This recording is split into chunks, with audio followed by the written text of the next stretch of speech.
할렐루야, 성경 통독 147일째입니다. 오늘은 역대하 29장에서 32장까지 살펴보도록 하겠습니다. 역대하 29장에서 32장까지는 유다의 제13대 왕 히스기야 왕에 대한 그런 이야기가 기록되어져 있습니다. 그런데 일반적으로 왕들은 한 장에 한 명씩 기록을 합니다. 그런데 히스기야는 29장에서 32장 4장에 걸쳐서 기록이 된 것입니다.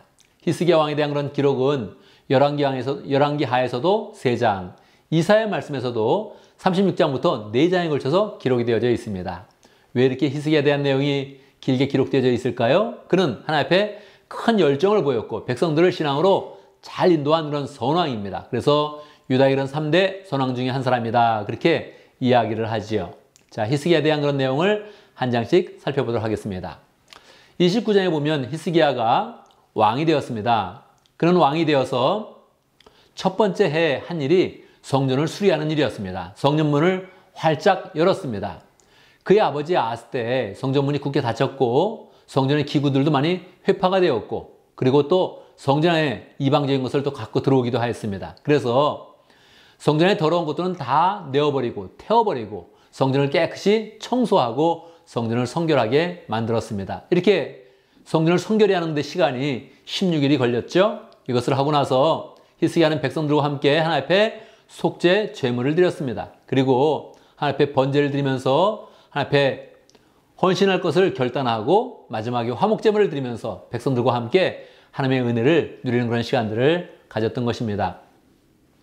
이러한 시간을 통해서 16일의 그런 시간들이 걸렸는데 하나님 보기에 참 이것은 좋은 일이었고 하나님께서 은혜를 부으셔서 히스기야와 백성들 모두 함께 즐거워하는 그런 모습으로 29장을 마치게 됩니다. 30장에 보면 히스기야는 온 백성들과 함께 유월절을 지켰습니다. 그런데 유월절을 그냥 지키는 것이 아니라 온 유다와 심지어는 북이스라엘까지 통지를 보냈습니다. 우리가 유월절을 지킬 것인데 함께 하나님의 그런 그 말씀대로 유월절을 지키면서 구원의 은혜를 감사하자 이렇게 통보를 했던 것입니다. 북이스라엘은 그 많은 그런 사람들도 함께 내려오게 되었고 온 유다 사람들이 함께 히스기야 왕과 함께 말씀대로 유월절을 지키게 되었습니다. 그런데 그 중에는 북이스라엘에서 온 그런 사람들이 자기를 살피지 않고 부정한 그런 상태에서 유월절 음식을 먹게 되었습니다. 어떻게 하면 좋을까요? 히스기야는 그들을 위해서 간절히 기도를 했습니다. 하나님, 이들이 부정한 그런 상태였지만 하나님의 구원의 은혜에 참여하기 위해서 이렇게 음식을 먹었는데 용서해 주시고 구원을 함께 베풀어 주십시오. 이렇게 기도를 했던 것입니다. 하나님은 기쁘게 받으셨고 그들의 그런 죄를 용서해 주었습니다. 사실은 이 유월절은 원래 1월 14일 날 지켜야 되는데 처음에 통지를 하고 사람들이 모이는 그런 과정에 한 달 늦게 모이게 되었습니다. 한 달 늦게 모였지만 거국적으로 모든 그런 백성들이 함께 유월절을 지켜서 하나님께서 이 모든 그런 일들을 참으로 기쁘게 받으셨던 것입니다. 성경은 표현하고 있습니다. 온 이스라엘은 장안에 하나님이 주신 구원의 은혜가 풍성하였고 사람들의 마음 가운데 기쁨이 풍성하였다. 그렇게 기록을 하고 있습니다. 31장에 보면 히스기야 왕은 이제 더욱더 대대적으로 종교개혁을 일으킵니다. 온 유다 성읍 가운데 있었던 이방 신상을 다 없애기 시작을 합니다. 곳곳에 사람들을 보내고 유다 전역에 있었던 그런 이방 신상에 대해서 다 없애면서 하나님 앞에 온전하게 하나님만 섬길 것을 결단하였습니다. 신상은 깨트려버리고 아세라 목상은 찍어버리고 그리고 온갖 더러운 그런 산당들은 다 허무는 그런 가운데 이제 온 백성들이 함께 하나님만을 섬길 수 있도록 그렇게 촉구를 한 것입니다. 말씀에 기록된 대로 안식일을 거룩하게 지켰고 또 매월마다 월삭이라고 해서 하나님 앞에 제사를 드리게 되는데 그것을 다 모든 말씀대로 지키는 그런 가운데 성전에서 제사가 끊이지 않도록 그렇게 인도하였습니다. 이렇게 했더니 성경은 이렇게 표현합니다. 그는 하나님의 성전을 관리하는 일이나 율법을 지키는 일이나 하나님을 섬기는 일이나 일마다 최선을 다하였으므로 하는 일이 다 잘 되었다. 할렐루야죠. 여러분, 하나님을 열심히 섬기고 하나님의 그런 계명대로 순전하게 모든 일을 순종하면 하는 일마다 잘 되는 그런 은혜가 있는 것입니다. 여러분 꼭 하나님을 섬기면서 하는 일이 다 잘 되도록 그렇게 최선을 다해야 됩니다.